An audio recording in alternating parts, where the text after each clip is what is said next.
ជំរាបសួរលោកអ្នកស្ដាប់ជាទីមេត្រីខ្ញុំបាទស៊ីឋានផ្ញើការនឹករលឹកនឹងសេចក្តីស្រឡាញ់ទៅដល់សម្ដេចទ្រង់ឯកឧត្តមលោកជំទាវអស់លោកស្រីលោកតាលោកយាយលោកអ៊ំលោកពូអ្នកមីងក្មួយយុវជនយុវតីទាំងអស់កមារាកមារីដែលនៅក្នុងប្រទេសកម្ពុជាទាំងដុំមូលក៏ដូចជានៅទូទាំងសកលលោកផងដែរបាទខ្ញុំបាទផ្សាយបន្តផ្ទាល់អំពីទីរួមខេត្តបាត់ដំបងនេះគឺជាមជ្ឈមណ្ឌលស្នាក់នៅយើងហៅថា dormitory សម្រាប់សិស្សនិស្សិតដែលសិក្សានៅតាមមហាវិទ្យាល័យនានានៅក្នុងទីក្រុងបាត់ដំបងស្នាក់នៅមានចំនួន45នាក់បាទអស់លោកអ្នកស្ដាប់ជាទីមេត្រីថ្ងៃនេះយើងនឹងបន្តសិក្សានៅក្នុងព្រះគម្ពីរទំនុកដំកើងចំពុក27ដែលស្ដេចដាវីតលោកបានប្រកាសនៅជ័យជំនះដែលព្រះទ្រង់បានទទួលយកមកប្រគល់ឲ្យព្រះអង្គ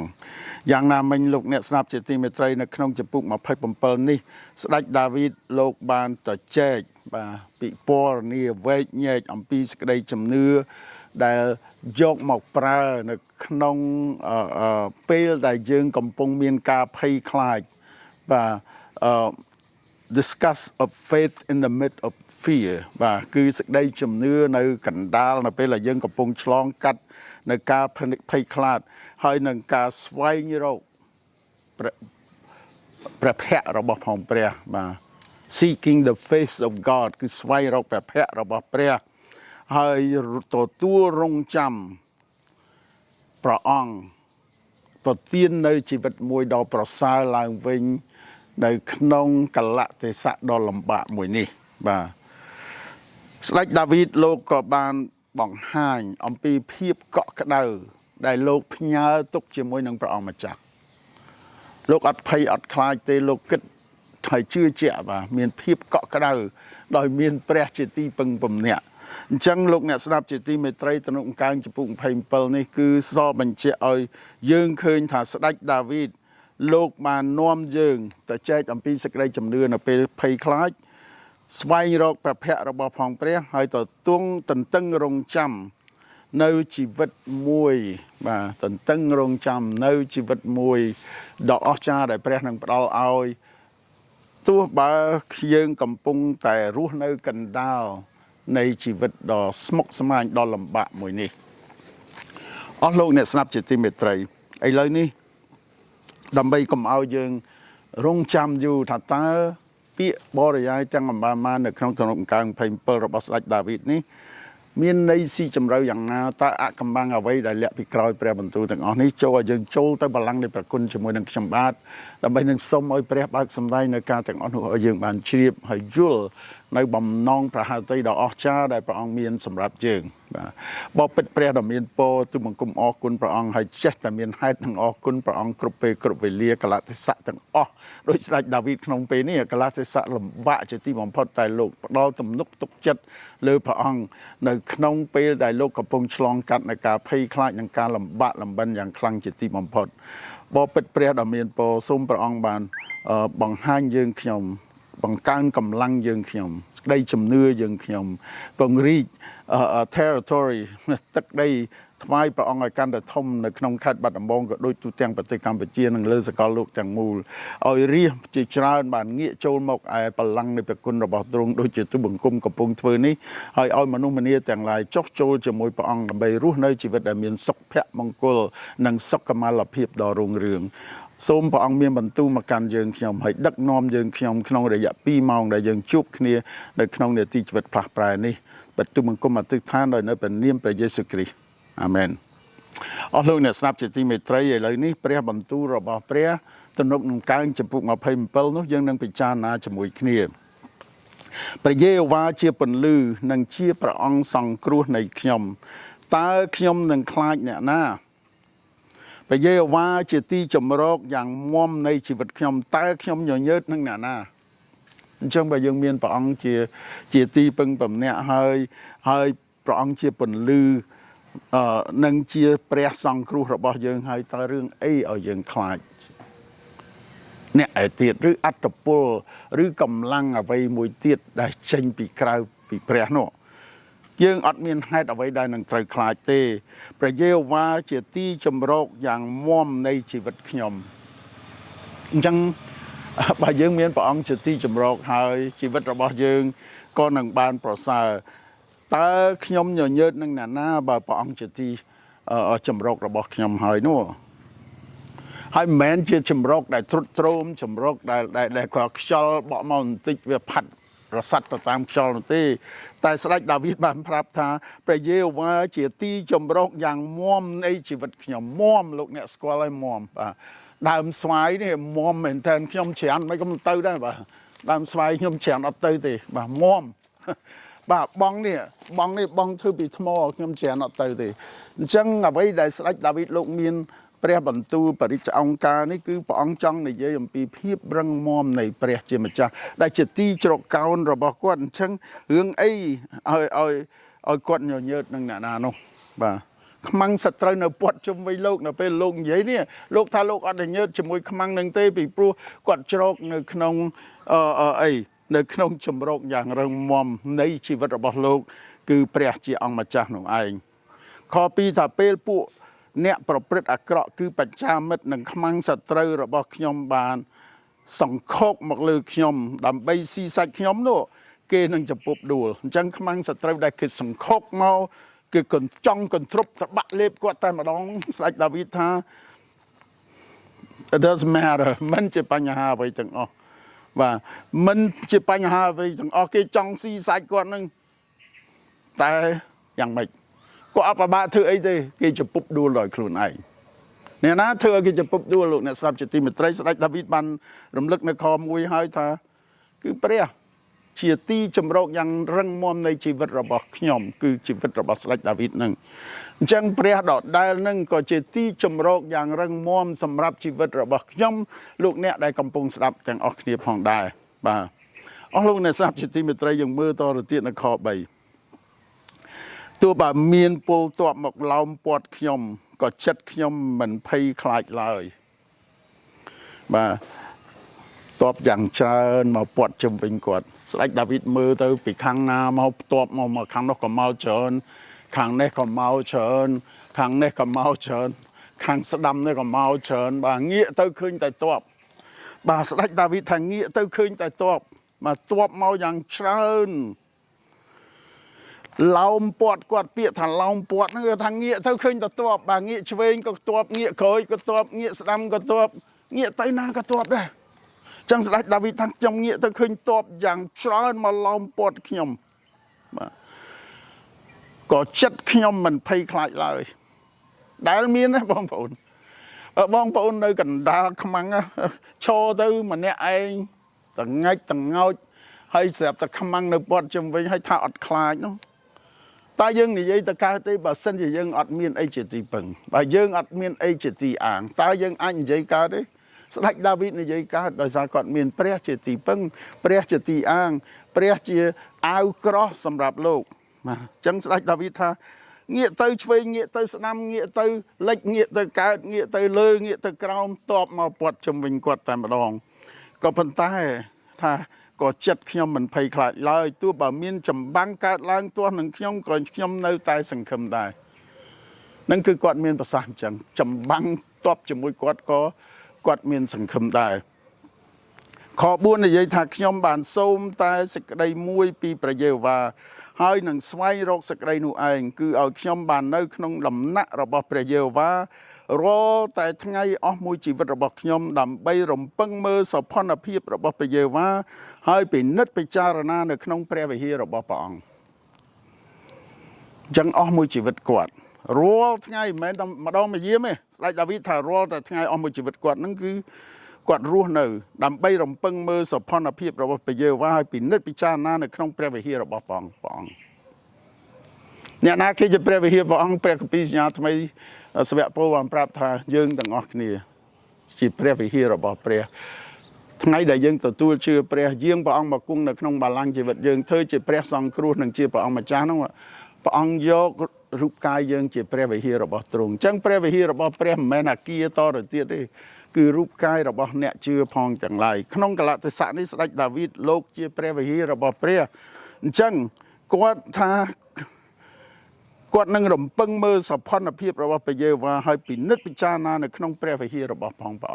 គឺនៅក្នុងរូបកាយគាត់នឹងឯង ព្រះអង្គគង់នៅក្នុងគាត់នោះឯងខ5ថាត្បិតនៅថ្ងៃអាក្រក់ព្រះអង្គនឹងថែរក្សាខ្ញុំថែរក្សាព្រះវិហារព្រះអង្គដោយបំបាំងខ្ញុំនៅក្នុងចម្រោករបស់ព្រះអង្គនឹងបំពួនខ្ញុំក្នុងទីលាក់កំបាំងបាទ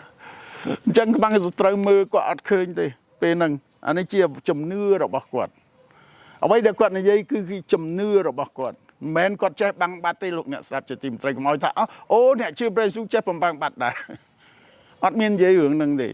អ្វីដែលស្ដេចដាវីតនិយាយនេះគឺថាព្រះអង្គនឹងបំពួនខ្ញុំ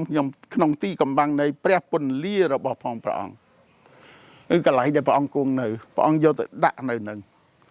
ហើយព្រះអង្គគង់នៅណាព្រះអង្គគង់នៅក្នុងអស់អ្នកជឿនឹងឯងយើងជាព្រះវិហារនៃព្រះអង្គនឹងលើកខ្ញុំដាក់លើថ្មដាបងប្អូនថ្មដារឹងមាំងាយរលំងាយអង្គើទេបាទព្រះអង្គនឹងលើកខ្ញុំដាក់លើថ្មដាឥឡូវនេះខ្ញុំបានងើបក្បាលឡើងខ្ពស់ជាងអីគេខ្ពស់ជាងខ្មាំងសត្រូវដែលនៅជំវិញខ្ញុំហើយខ្ញុំនឹងថ្វាយយញ្ញបូជានៅក្នុងព្រះពន្លារបស់ព្រះអង្គទាំងស្រេចដោយអំណរខ្ញុំនឹងច្រៀងខ្ញុំនឹងលើកទំនុកថ្វាយព្រះយេហូវ៉ាអរគុណព្រះអង្គស្ដេចដាវីតសម្លឹងទៅលើស្ដេចដាវីតសម្លឹងទៅព្រះស្ដេចដាវីតសម្លឹងទៅ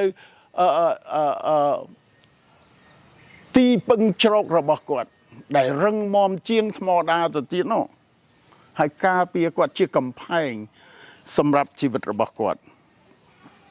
ខ7ថាអោព្រះយេហូវ៉ាអើយសូមព្រះអង្គទ្រង់ព្រះសណ្ដាប់ពេលទូបង្គំអំពាវនាវសូមប្រណីសណ្ដោះទូបង្គំនិងឆ្លើយតបមកទូបង្គំផងគាត់សុំព្រះអង្គហ្នឹងសុំព្រះអង្គថាពេលណាដែលគាត់អំពាវនាវសូមព្រះអង្គប្រោះមេត្តាប្រណីសណ្ដោះដល់ទូបង្គំនិងឆ្លើយតបមកទូបង្គំផងកាលព្រះអង្គមានព្រះបន្ទូលថាចូលស្វែងរកមុខយើងនោះចិត្តទូបង្គំបានទូលតបថាអោព្រះយេហូវ៉ាអើយទូបង្គំស្វែងរកព្រះភ័ក្ត្រព្រះអង្គហើយស្ដេចដាវីតចាំព្រះបន្ទូលសន្យាព្រះអង្គព្រះបន្ទូលសន្យាព្រះអង្គទៅកាន់ស្ដេចដាវីតថាពេលណាឯងរស់នៅអសប្បាយឯងស្វែងរកមុខអញពេលឯងកើតទុក្ខលំបាកឯងស្វែងរកមុខអញពេលឯងធ្លាក់ទៅក្នុងជ្រោះជ្រលងឯងស្វែងរកមុខរបស់អញអញ្ចឹងស្ដេចដាវីតយកព្រះបន្ទូលសន្យានឹងមកនិយាយទៅកាន់ព្រះអង្គវិញថាអោព្រះយេហូវ៉ាអើយទូបង្គំស្វែងរកព្រះភ័ក្ត្រព្រះអង្គហើយទូបង្គំលឺហើយព្រះបន្ទូលសន្យាហើយទូបង្គំចងចាំហើយទូបង្គំឥឡូវនេះកំពុងស្វែងរកព្រះបន្ទូលព្រះអង្គស្វែងរកព្រះភ័ក្ត្ររបស់ព្រះអង្គព្រោះព្រះអង្គផ្ដាំអញ្ចឹងពេលដែលទូបង្គំលំបាកខ9ស្ដេចដាវីតអធិដ្ឋានតទៀតថាសូមកំលាក់ព្រះភ័ក្ត្រនឹងទូបង្គំហើយកំផាត់អ្នកបម្រើព្រះអង្គចេញដោយខ្ញាល់ឡើយព្រះអង្គហើយដែលជួយទូបង្គំស្ដេចដាវីតដឹងស្ដេចដាវីតរំលឹកព្រះមិនមែនបានឲ្យព្រះភ្លេចទេស្ដេចដាវីតរំលឹកនៅព្រះបន្ទូលរបស់ព្រះអង្គហើយព្រះអង្គសពតិណាឲ្យយើងរំលឹកព្រះបន្ទូលព្រះអង្គទៅកាន់ព្រះអង្គនៅក្នុងសេចក្តីអធិដ្ឋានហេតុអីព្រោះព្រះចង់ឲ្យយើងចងចាំព្រះបន្ទូលព្រះអង្គជាសេចក្តីសន្យាអញ្ចឹងព្រះអង្គឲ្យចងចាំអញ្ចឹងព្រះអង្គចង់ឲ្យយើងរំលឹក recital his word his promise អញ្ចឹងភាសាអង់គ្លេសថាឲ្យយើងយកមកទន្ទិញចាំមាត់ទៅហើយដាក់នៅក្នុងចិត្តទៅហើយនិយាយទៅកាន់ព្រះអង្គវិញនៅព្រះបន្ទូលហ្នឹងពេលខ្លះយើងអធិដ្ឋានលោកអ្នកស្ដាប់ជាទីមេត្រីយើងអត់ប្របាក់ដាក់ពាក្យអីផ្សេងទេគឺយកព្រះបន្ទូលព្រះអង្គហ្នឹងមកអធិដ្ឋានទៅកាន់ព្រះអង្គវិញហើយសួរថាព្រះអង្គសពតិ Yes ព្រះអង្គសពតិពិតប្រាកដណាស់ព្រះអង្គសពតិស្ដេចដាវីតដឹងអញ្ចឹងហើយពួកគាត់ជាអ្នកសន្នប់របស់ព្រះគាត់នៅគៀកកាយជាមួយព្រះអញ្ចឹងគាត់ដឹងគាត់យកព្រះបន្ទូលព្រះដដែលសេចក្តីសន្យាដដែលនិយាយទៅកាន់ព្រះព្រះអង្គថាពេលណាឯងលំបាកពេលណាឯងអសប្បាយឲ្យឯងស្វែងរកមុខអញចឹងពេលនេះគាត់លំបាកគាត់ថាទូបង្គំកំពុងស្វែងរកព្រះភ័ក្ត្រព្រះអង្គហើយទូបង្គំធ្វើតាមព្រះអង្គហើយទូបង្គំជឿជាក់លើសេចក្តីសន្យារបស់ព្រះអង្គហើយនេះជាអ្វីដែលស្ដេចដាវីតបានធ្វើបាទអោព្រះដ៏ជួយសង្គ្រោះទូបង្គំអើយសូមកំផាត់ទូបង្គំចេញសូមកំបោះបង់ចោលទូបង្គំឡើយប្រសិនបើឪពុកម្ដាយបានបោះបង់ចោលទូបង្គំព្រះយេហូវ៉ានឹងទទួលទូបង្គំទុកហេតុអីបានស្ដេចដាវីតនិយាយអញ្ចឹងពួកជាព្រះបន្ទូលសន្យារបស់ព្រះទៅកាន់គាត់អញ្ចឹងគាត់យកពាក្យដដែលតែព្រះបន្ទូលព្រះអង្គនឹងយកមកនិយាយវិញថាបើឪពុកម្ដាយទូបង្គំលះបង់ចោលទូបង្គំព្រះយេហូវ៉ាដ៏ជាព្រះទ្រង់នឹងទទួលទូបង្គំទុកព្រះអង្គនឹងមើលបីបាច់ថែរក្សាដល់អស់អ្នកទាំងឡាយណាដែលទទួលការបំបោះបង់ចោលសូម្បីម៉ែឪខ្លួនឯងក៏ដោយខ ខ11ថាអោព្រះយេហូវ៉ាអើយសូមបង្រៀនទូបង្គំឲ្យស្គាល់ផ្លូវរបស់ព្រះអង្គផ្លូវព្រះអង្គអស្ចារ្យស្ដេចដាវីតមិនមនុស្សរងងឯមនុស្សឆ្លាតហើយមនុស្សមានឥទ្ធិពលជាបុគ្គលម្នាក់ដែលគេគោរពកោតខ្លាចសូម្បីតែខ្មាំងសត្រូវសូម្បីតែកលយ័តបណ្ណានៃស្ដេចដាវីតសម្លាប់បានអញ្ចឹងពួកភីលស្ទីនឲ្យតែឮថាដាវីតនាំទ័ពទៅភីលស្ទីនដែលធ្លាប់តែយាយីធ្វើបាបដល់ជនជាតិអ៊ីស្រាអែលញ័រដៃញ័រជើងឲ្យតែឮស្ដេចដាវីតនាំទ័ពគេអត់ហ៊ានទេព្រោះមេទ័ពគេដែលមានមៀតធំហើយកម្ពស់ជាង2ម៉ែត្រនោះមិនដែលអ្នកណាចាញ់ទេស្ដេចដាវីតអត់ទាំងប្របាក់កាន់ដាវកាន់លំពេងគាត់តែប្រើស្លីងមួយកវីទៅបាទគឺសម្លាប់កលយ័តបានយ៉ាងងាយអញ្ចឹងឈ្មោះគាត់គេឈ្មោះគាត់ល្បីល្បាញប៉ុន្តែទោះបីយ៉ាងណាក៏ដោយស្ដេចដាវីតបានថាទូបង្គំល្បីល្បាញណាស់ទូបង្គំខ្លាំងពូកែទូបង្គំសម្លាប់កលយ័តបានអត់ទេស្ដេចដាវីតអត់អួតអាងពីរឿងទាំងអស់ហ្នឹងទេតែស្ដេចដាវីតបាននិយាយនៅខ11ថាអោព្រះយេហូវ៉ាអើយសូមបង្រៀនទូបង្គំឲ្យស្គាល់ផ្លូវរបស់ព្រះអង្គសូមនាំទូបង្គំទៅតាមផ្លូវរាបស្មើព្រោះតែខ្មាំងសត្រូវរបស់ទូបង្គំសូមកុំប្រគល់ទូបង្គំទៅតាមបំណងចិត្តបច្ចាមិត្តរបស់ទូបង្គំឡើយត្បិតមានស្មោបន្ទាល់คล้ายคล้ายបានលើកគ្នាទាស់នឹងទូបង្គំហើយគេដកដង្ហើមចេញជាពាក្យខូខើបាទសូម្បីតែស្ដេចដាវីតជាស្ដេចផែនដីជាមនុស្សដែលល្បីល្បាញមនុស្សគេគោរពមនុស្សគេឲ្យតម្លៃគេហៅថាជាវីរៈបរិសរបស់កូនចៅអ៊ីស្រាអែលផងទៅទៀតនោះនៅតែមានពួកមនុស្សខូចបាទមានតែពួកមនុស្សខូចតែជាបច្ចាមិត្តរបស់ស្ដេចដាវីតហ្នឹងពួកមនុស្សខូចហ្នឹងគេយកមិនគេធ្វើបន្ទាល់คล้ายคล้ายទាស់នឹងទូបង្គំហើយគេដកដង្ហើមចេញជាពាក្យខូខើបាទបន្ទាល់คล้ายคล้ายនិយាយបង្ខូចស្ដេចដាវីតបងប្អូនអ្នកជឿព្រះឬក៏បងប្អូនអ្នកមិនទាន់ជឿព្រះតើបងប្អូនមានដែរធ្លាប់គេនិយាយបង្ខូចទេមានដែរគេនិយាយបង្ខុសអំពីរឿងពិតនៃជីវិតរបស់អ្នករាល់គ្នាទេឬក៏ជីវិតរបស់ខ្ញុំទេ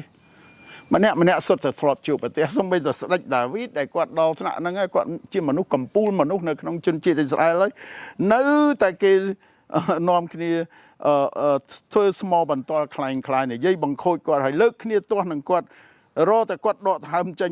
មិនកើតនោះហើយគេខូខើជាទីបំផុតបាទគេមិនមែនគ្រាន់តែនិយាយបង្ខូចបំផ្លាញធម្មតាខូខើណាមិនដឹងតែគេថាមិនខ្លះទេស្ដេចដាវីតអត់បានរីករាបទេប៉ុន្តែអាហ្នឹងអ្វីគេនិយាយបង្ខុសបង្ខូចគាត់ហ្នឹងទោសប្រហារជីវិតហ្មងណាមិនទោសតូចតាចទេបងប្អូនលោកអ្នកស្ដាប់ជាទីមេត្រីនឹងហើយខ្មាំងសត្រូវទាំងខាងសាច់ឈាមទាំងខាងវិញ្ញាណវានៅជុំវិញយើងពីព្រោះយើងរស់នៅក្នុងផែនដីដ៏ខ្មៅងងឹតនេះมันគ្រប់ចំនួនតាំងពីចំនួនអាដាមអេវ៉ាមកដល់យើងជាង 4000 ឆ្នាំហើយគឺយើងរស់នៅក្នុងផែនដីដ៏ពោពេញដោយក្តីងងឹតហើយភាពខូខើនៅក្នុងនោះព្រោះងងឹតអត់មានអីទាំងអស់អត់មានផ្លូវអត់មានអីចឹងមនុស្សធ្វើអីក៏បានតាមចិត្តយើងនិយាយអំពី freedom យើងនិយាយអំពីសេរីភាពប៉ុន្តែនៅក្នុងទីងងឹតបងប្អូនគេអត់ប្រើសេរីភាពទេនៅទីងងឹតគេប្រើអាណាធិបតេយ្យទីងងឹតអត់មានសេរីភាពទេព្រោះទីងងឹតអត់មានអីទាំងអស់អញ្ចឹងអ្នកខ្លះថាអូសេរីភាពអត់ទេទីងងឹតគឺព្រះបានប្រាប់នៅក្នុងភាសាហេប្រឺងងឹតមានន័យថាសូន្យសងអត់មានអីទាំងអស់អត់ផ្លូវអញ្ចឹងបងប្អូនខ្លះដែលកំពុងតែជឿនៅជំនឿអរូបីនិយាយថាអូរឿងផ្លូវងងឹតផ្លូវអីនៅងងឹតអត់មានផ្លូវទេបងប្អូនផ្លូវមានតែនៅក្នុងពន្លឺនៅទីងងឹតតាមព្រះបន្ទូលរបស់ព្រះផ្លូវគឺអត់មានទាល់តែសោះអញ្ចឹងអស់លោកអ្នកស្ដាប់ជាទីមេត្រីមនុស្សគេខូខើណាស់ខ13ថាប្រសិនបើទូបង្គំមិនជឿថានឹងឃើញសេចក្តីសប្បុរសរបស់ព្រះយេហូវ៉ានៅក្នុងទឹកដីរបស់មនុស្សរស់នេះ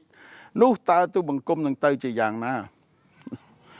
ទឹកដីរបស់មនុស្សរស់ហើយមនុស្សរស់នៅលើអីនៅលើផែនដីដ៏ខ្មៅហ្នឹងឯងបើគ្មានវត្តមានរបស់ព្រះយេហូវ៉ាទេបើគ្មានសេចក្តីសប្បុរសរបស់ទ្រង់ទេនោះតើទូបង្គំទៅជាយ៉ាងណាចង់និយាយថាបើគេចោមរោមទូបង្គំមកពីគ្រប់ទិសទីមកពីលើមកពីក្រោមមកពីឆ្វេងមកពីស្ដាំមកពីក្រោយមកពីមុខមកពីចំហៀងមកពីគ្រប់ច្រកទាំងអស់គេមកពួតគ្នាដោយភាពខូខើចង់សម្លាប់គាត់ប្រើពាក្យខូខើ 3-4 ដងនៅក្នុងចំពុក27នេះថាពួកនេះមិនបណៃដៃទេបើសិនជាព្រះអង្គមិន ធ្វើប្រតិកម្មហើយជួយដល់ទូបង្គំទេនេះទូបង្គំស្លាប់ហើយនឹងស្ដេចដាវីតចង់និយាយចឹងចឹងនៅខ14ជាពាក្យចុងក្រោយហើយសេចក្តីសង្ឃឹមរបស់ស្ដេចដាវីតថាចូលរងចាំព្រះយេហូវ៉ាចូលមានកម្លាំងហើយឲ្យចិត្តក្លាហានឡើងចូលរងចាំព្រះយេហូវ៉ាទៅពាក្យថាចូលគឺជាពាក្យបញ្ជា command គឺពាក្យបញ្ជាថាចូលឲ្យរងចាំព្រះយេហូវ៉ាស៊ីឋានចូលឯងរងចាំព្រះយេហូវ៉ាប៊ុនធឿនចូលឯងរងចាំព្រះយេហូវ៉ាបងអូនស្រីទូចចូលឯងរងចាំព្រះយេហូវ៉ាស៊ីឋានចូលឯងមានកម្លាំងស្ដេចដាវីតចូលឯងមានកម្លាំងម៉ូសេចូលឯងមានកម្លាំងអេសាយអេសេគៀលចូលឯងមានកម្លាំងឡើងយ៉ូស្វេចូលឯងមានកម្លាំងឡើងលោកប៉ូលចូលមានកម្លាំងឡើងលោកពេត្រុសចូលឯងមានកម្លាំងឡើងហើយឲ្យចិត្តឯងក្លាហានឡើងចូលរងចាំព្រះយេហូវ៉ាទៅអញ្ចឹងចូលយើងទាំងអស់គ្នារងចាំព្រះយេហូវ៉ាទៅព្រះអង្គនឹងបំពេញតួនាទីព្រះ